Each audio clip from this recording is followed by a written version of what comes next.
Ces îles menacées par la montée des eaux, elles veulent se dupliquer virtuellement pour qu'on puisse garder une trace de leur existence. Ouais, un jumeau numérique pour ne pas disparaître, en tout cas virtuellement. Et c'est une annonce en forme d'appel au secours que lance cet archipel polynésien composé de 9 atolls qui compte 11 000 habitants. C'est un tout petit pays indépendant. Ça pourrait d'ailleurs être le premier pays au monde à disparaître d'ici 2100 à cause de la montée des eaux. Et donc l'enjeu, eh bien, ce serait d'utiliser le numérique et ce fameux métavers dont on parle beaucoup en ce moment, ce monde virtuel dans lequel on peut répliquer tout et n'importe quoi pour conserver une trace de ce territoire. Donc en fait, on cartographierait les villes, les paysages, on les reproduirait au pixel près pour que les générations futures sachent que ce pays a existé, à quoi il ressemblait. Bon, c'est aussi un coup de com' qui permet de mettre en lumière le destin tragique de ces îles, avec aussi d'ailleurs des enjeux politiques, parce que la disparition de ces îles, ça signifierait aussi la perte du statut d'État, de la souveraineté, des droits sur certaines zones économiques. Donc c'est une sorte de sauvegarde numérique qui va permettre de dire, regardez, on continue d'exister, on est une nation. Et c'est,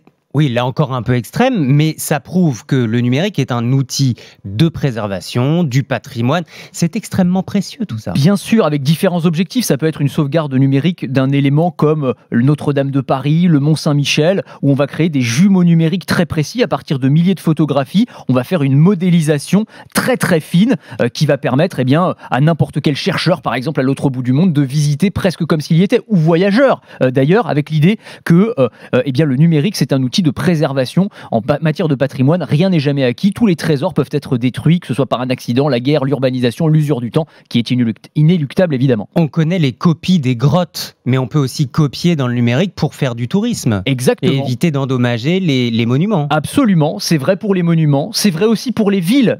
Par exemple, en Finlande, il y a Helsinki, Virtual Helsinki, qui est une réplique virtuelle de la ville qu'on peut visiter presque comme si on y était, donc visiter les rues, les monuments reproduits très fidèlement. En Corée, on a Metaverse Séoul qui va voir le jour. On aura un casque de réalité virtuelle sur la tête, on pourra se balader là encore dans des lieux touristiques, mais pas seulement. C'est-à-dire que les citoyens, par exemple, auront accès à certains services publics. On pourra par exemple porter plainte dans le métavers, c'est-à-dire aller à un poste de police virtuel et porter plainte. C'est un exemple parmi d'autres de tout ce qui va être rendu possible par ces nouveaux mondes numériques.